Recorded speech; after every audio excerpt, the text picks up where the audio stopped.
रीढ़ की हड्डी की मानंद है, लेकिन अजीब बात यह है कि एक ऐसे मुल्क से वहां सब्जियां और बेसिक अशियां मंगवाई जा रही हैं जो कि एक दुश्मन मुल्क भी समझा जाता है, या एक ऐसा मुल्क समझा जाता है जिसके साथ तजारत उस तरीके से नहीं चल सकती जिसके जैसे एक अच्छे ताल्लुक वाले मुल्क के साथ चल सकती है। और मैं बात कर रही हूँ पाकिस्तान की। एक ऐसा मुल्क है जिसको ज़राअत के हवाले से पहचाना जाता है।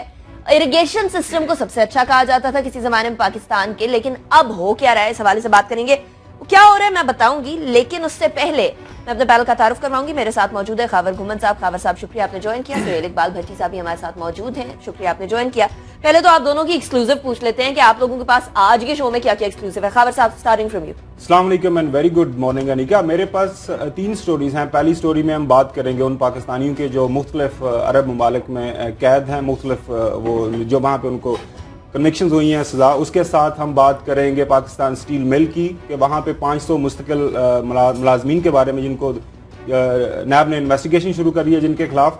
और उसके बाद एक शुगर मिल है जो पंजाब के मुख्तलिफ इलाकों से घूमती हुई अब चली गई है वहाँ पे बहावलपुर में।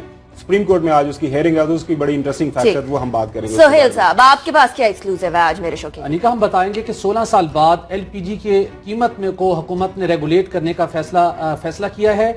घरेलू सिलेंडर 300 रुपए तक सस्ता कर दिया गया और बताएंगे कितने अरबों रुपए नाजायज मुनाफाखोरी की गई गुज़श्ता 16 सालों के दौरान। इसके साथ हम बताएंगे कि NICL जो कि माजी में भी स्कैंडल्स की जद में रही, अब उसके चीफ एग्जीक्यूटिव ऑफिसर की तैनाती और 13 आला ओहदों पर अफसरान की तकर्री कैसे की गई, और FIA ने अब इंक्वायरी शुरू कर दी। और इसके साथ हम बताएंगे कि चीन से स्टील की शीट्स बरामद की जाती थी, मुल्की सनत को किन खतरात से दोचार हुई, और बिलाखिर नेशनल टैरिफ कमीशन ने कितनी ड्यूटी आयद कर दी है चीन से दरामद की जाने वाली स्टील की शीट्स पर। और इसके साथ बताएंगे गुज़श्ता रोज गिलगित बल्तिस्तान में नैब के अफसर पर जो हमला हुआ उसमें पसे पर्दा कौन से लोग थे और उसके अवामिल क्या थे, ये आज अपने नाज़रीन के साथ हम ठीक है। चलें, ये एक्सक्लूसिव स्टोरीज हैं, आज के शो में ऐड करते चले जाएंगे, लेकिन मैं अपनी पहली स्टोरी की तरफ जाऊंगी। और पहली स्टोरी है मेरे और आपके हवाले से, यानी एक आम सारिफ के हवाले से जिसको अशय फरोनोश पाकिस्तान में मुहैया होनी चाहिए, क्योंकि ज़राई मुल्क है। यहाँ ज़राई जमीन के साथ किया जा रहा है, इधर रेजिडेंशियल स्कीमें तो बनाई जा रही हैं लेकिन ज़राअत का ख्याल नहीं किया जा रहा। और ऐसे में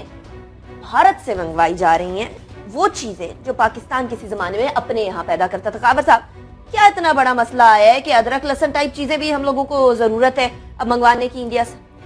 अनिका, ये बड़ी इंटरेस्टिंग पीस ऑफ इंफॉर्मेशन है जो हम अपने नाजरीन के साथ शेयर करेंगे। पिछले 5 साल के दौरान पाकिस्तान ने इंडिया से 15 अरब किलो जो है हमने सब्जियां, मिक्स सब्जियां जिसमें आप आलू है, जिसमें ऑनियन है, जिसके अंदर भिंडिया, बाकी जो सब्जियां वो मंगाई हैं, जिस पे हमारा जो 23 करोड़ रुपया खर्च हुआ है। उसके साथ हमने जो जिंजर है, अदरक 29 करोड़ किलोग्राम पिछले 5 साल में मंगाई है, जिस पे हमने 2 करोड़ रुपए खर्च किए हैं। साथ साथ हमने 104 करोड़ किलोग्राम मंगाया है, टोमेटोज मंगाए हैं, उस पे हमारे कुछ 4 करोड़ खर्च हुए हैं। और उसके बाद गार्लिक, लहसुन, आपको पता है जुबान में बात करें ना, टमाटर, अदरक, लहसुन, ये हर सालन में लहसुन जो आपको पता होगा, उसके बगैर तो आपको वो हंडिया का मजा ही नहीं आता। वो हमने कोई 16 करोड़ किलोग्राम मंगाए हैं पिछले 5 साल के दौरान, जिसपे हमारा 1 करोड़ 70 लाख रुपया खर्चा आया है। ये ऑफिशियल फिगर्स हैं, मिनिस्ट्री ऑफ कॉमर्स की तरफ से हमें हासिल हुए हैं। ये पिछले 5 साल के अंदर इंडिया से हमने एग्रीकल्चर सेक्टर में हमारे मुल्क के अंदर ये चीजें इंपोर्ट की गई हैं। सही।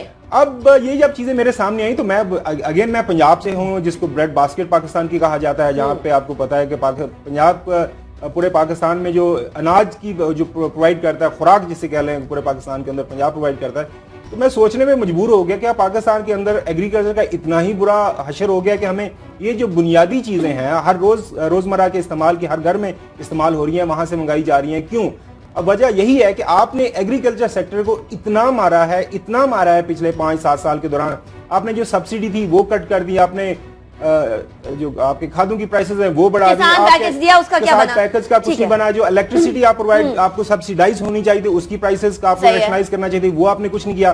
तो जो आपकी प्रोडक्शन कास्ट है एक किसान के लिए वो बढ़ गई, काफी ज्यादा बढ़ गई, जिसकी तो फिर आपने सस्ती चीजें मंगवा ली। अब अच्छा, यहाँ खालिद खोखर साहब हमारे साथ मौजूद है। खबर साहब, मैं आपकी तरफ वापस आऊंगी। खालिद खोखर साहब हमारे साथ मौजूद है, पाकिस्तान किसान इत्तेहाद के प्रेसिडेंट है। बहुत शुक्रिया खालिद साहब, आपने ज्वाइन किया। खालिद साहब, अब इतना बुरा वक्त आ गया है कि हम अदरक, लहसुन और टमाटर ऐसे मुल्क से मंगवाएंगे जिससे हमें पता ही नहीं होता हमारे रिलेशनशिप कब अच्छे हो जाएं तो कब बुरे हो जाएं, कब तनाज़ात बढ़ जाएं और तमाम की तमाम जो बॉर्डर्स हैं वो बंद हो जाएं। देखें जी, ہم اتنے بدقسمت لوگ ہیں کہ جب پاکستان بنا تھا تو 17 اضلاع پنجاب کے ہمارے حصے میں آئے تھے اور 13 اضلاع پنجاب کے انڈیا کے حصے میں آئے تھے. آج وہ 13 اضلاع 120 کروڑ کی آبادی کو فیڈ کر رہے ہیں. کیا ہمارے 17 اضلاع 20 کروڑ کی آبادی کو فیڈ نہیں کر سکتے؟ ایکچولی حکومتی ترجیحات میں زراعت نہیں ہے. ہماری پیداواری لاگت کو بڑھا دیا گیا ہے اور یہ میں سمجھتا ہوں کہ ایک سازش ہے جو ہر چیز انڈیا سے آ رہی ہے, ایک سبسڈائز کنٹری سے ہر چیز جہاں پاکستان میں آ رہی ہے. آپ لاہور کے نزدیک دیکھیں, آج سے 4 سے 5 سال پہلے 70,000 سے 80,000 ایکڑ پر ٹنر فارمنگ تھی جو انڈین ٹریڈ کی وجہ سے ختم ہو گئی ہے. صحیح. اور اب کاشتکار انتہائی پریشان ہے. میں تو سب سے زیادہ پریشان ہم خود ہیں کہ ہمارے شہری, لاہور کے شہری کی میں بات کرتا ہوں, وہ پاک اور صاف سبزی ان کو نہیں مل رہی, خالص دودھ ان کو نہیں مل رہا. وجہ یہ ہے کہ پیداواری لاگت بڑھ چکی ہے, کھادوں کا ریٹ زیادہ ہے, بجلی مہنگی ہے, ڈیزل مہنگا ہے, ہر چیز مہنگی ہے. اور ہماری جو پروڈیوس آتی ہے, اگر فرض کیا کبھی اس کو ریٹ ملنے لگے, جس طرح 2 سال پہلے آلو کا کچھ ریٹ بہتر ہوا تھا تو انڈیا سے منگوا لیا گیا. اس کے بعد کاشتکار کی جو اس کی کاسٹ آف پروڈکشن تھی وہ 15 روپے کلو تھی, اس کو مل رہی تھی 5 روپے کلو. وہ نقصان میں تھا. اور وزیر اعظم صاحب وہاں پہ اسلام آباد میں کھڑے ہو کے کہہ رہے تھے جی ہم 5 روپے کلو دے رہے ہیں, آلو دے رہے ہیں. تو مذاق کر رہے ہوں گے خالد صاحب. اچھا کھوکھر صاحب, یہ خابر گمن بات کروں, یہ بتائیے گا کہ اس کا حل کیا ہے؟ یہ آپ نے پرابلم تو ساری گنوا دی, تو ہم نے آگے کیسے جانا ہے؟ اپنے کسان کی بہتری کس طرح کرنی ہے؟ دیکھیں جی, اس کا بڑا آسان ہے کہ کاسٹ آف پروڈکشن کو کم کیا جائے اور اس ملک میں فوری طور پہ ایگریکلچر ایمرجنسی نافذ ہونی چاہیے. میں آپ کو ایک چیز بتا دوں کہ یہاں سبزیاں پیدا کرنا کوئی مسئلہ نہیں. ہمارے پاس خالی زمینیں پڑی ہیں. میں اب لاہور سے اسلام آباد چلے جائیں تو موٹر وے کے ساتھ ساری کاشت ہو سکتی ہے, نیشنل ہائی وے کے ساتھ کاشت, بے تحاشا خالی زمینیں پڑی ہیں. صرف اور صرف کاشتکار کو یہ تحفظ دیا جائے کہ اس کو یہ ریٹ ملے گا. منیمم سپورٹ پرائس طے ہونی چاہیے ہر چیز کی. انڈیا میں 26 کراپ کی سپورٹ پرائس طے ہے. پاکستان میں سوائے گندم کے علاوہ باقی کسی کی سپورٹ پرائس نہیں ہے. کاشت چیز منڈی میں لا رہا ہے تو اس کے ٹرک کا کرایہ بھی پورا ہوگا یا نہیں ہوگا. کاشتکار ہر وقت نقصان کے خطرے میں پڑا ہوا ہے, ہر وقت اس کو خطرہ ہے. اب آلو کو لے لیں, اب مکی کو لے لیں جو اس وقت اس کا جو حال ہوا ہے, اس طرح باقی سبزیوں کا. کاشتکار تو ڈرا ہوا ہے, ٹنر فارمنگ ختم ہو گئی ہے. اب دوبارہ ہمیں ٹنر فارمنگ پہ آنا چاہیے. پنجاب حکومت نے ایک کام اچھا شروع کرنے لگے تھی, کچن گارڈن, لیکن وہ بھی کرپشن کی نظر ہو گیا, کوئی کام نہ ہو سکا اس پہ. یعنی آج ہمارے شہریوں کو پاک اور صاف سبزی چاہیے جس کو ترجیحات میں کاشت کروانا چاہیے. حکومت کو اس طرف توجہ دینی چاہیے. اچھا کھوکھر صاحب, ایک سوال یہ ہے کہ پی ایم ایل این جو پنجاب کے اندر گورنمنٹ کر رہی ہے, وہ کہتے ہیں کہ پنجاب کے لوگ ہمیں ووٹ دیتے ہیں, پہلے بھی دیا اب بھی دیا, تو جو ہماری پالیسیز ہیں ان سے لوگ خوش ہیں, لوگ سڑکوں اور پلوں سے خوش ہیں, تو لہٰذا آپ ایگریکلچر سیکٹر میں وہ انویسٹمنٹ نہیں کرتے تو ان کو نقصان کو نہیں ہوتا. تو آپ کا یہ جو آپ پالیٹکس کرتے رہتے ہیں, ہمیشہ آپ پروٹیسٹ ڈیمانسٹریشن بھی کرتے رہتے ہیں, اس کا کوئی فائدہ بھی کچھ ہوا ہے آپ کو گورنمنٹ کو پریشرائز کرنے کے لیے؟ دیکھیں جی, ہمیں یہی فائدہ ہوا ہے کہ آج آپ ٹی وی پہ بیٹھے بات کر رہے ہیں, ٹھیک ہے جی.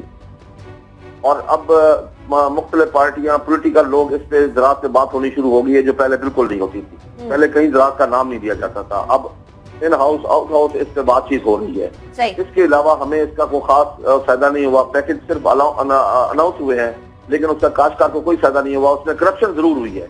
رائٹ, ٹھیک ہے. خالد کھوکھر صاحب بہت شکریہ, آپ نے ہمیں جوائن کیا ہمارے شو میں, کیونکہ کسان کا مسئلہ ڈیفینیٹلی ایک میجر مسئلہ ہے. لیکن ایک کوئک کامنٹ سہیل صاحب میں آپ سے بھی پوچھنا چاہوں گی, کیا ہمارے کاشتکار جو ہے وہ ہماری ضروریات کے مطابق پیدا نہیں کر سکتے, یا پھر مسائل اتنے بڑھ گئے ہیں کہ وہ کر ہی نہیں رہے؟ انیکا, مجھے لگتا ہے یہ کسی ایک پلانڈ طریقے سے یہ سارا کام کیا جا رہا ہے, چونکہ بھارتی کسان کو جو ایڈوانٹیج دیا گیا وہاں پر, جس کو وہ پاکستان میں بینیفٹ لے رہے ہیں, وہاں پر بجلی جو کسان کو فراہم کی جاتی ہے پاکستان کے مقابلے میں اس کے نصف کم ہے. پانی بہت بڑی مقدار میں فراہم کیا جاتا ہے.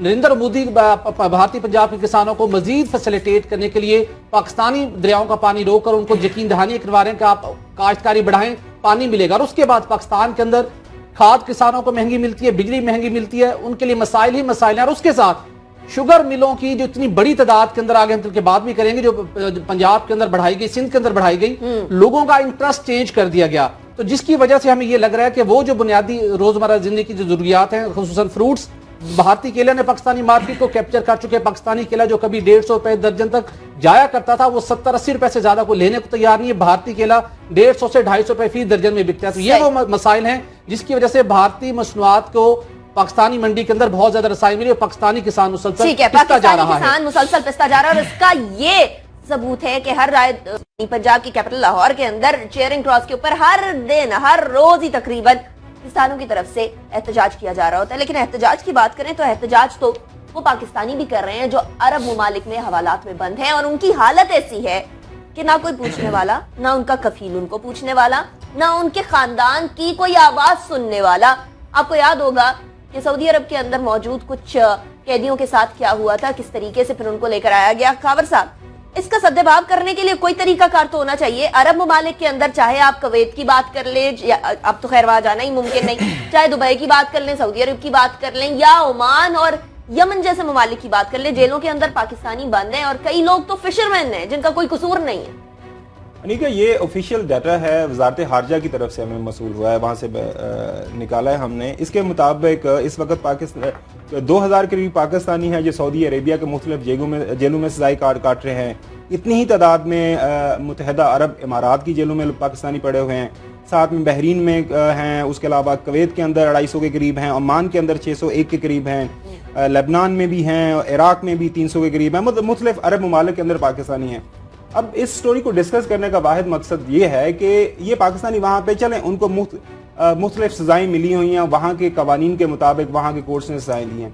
अब होता क्या है कि पाकिस्तानी जो कम्युनिटी वेलफेयर अटैचीज हैं सारे ममालिक के अंदर, जो पाकिस्तानी एम्बेसीज हैं, हाई कमीशन हैं, उनका काम यही है कि लोगों के साथ जाके बात करनी, इनके साथ रब्ता करना, और जो भी उनको लीगल हेल्प चाहिए या कोई फाइनेंशियल हेल्प चाहिए तो उनको मिले।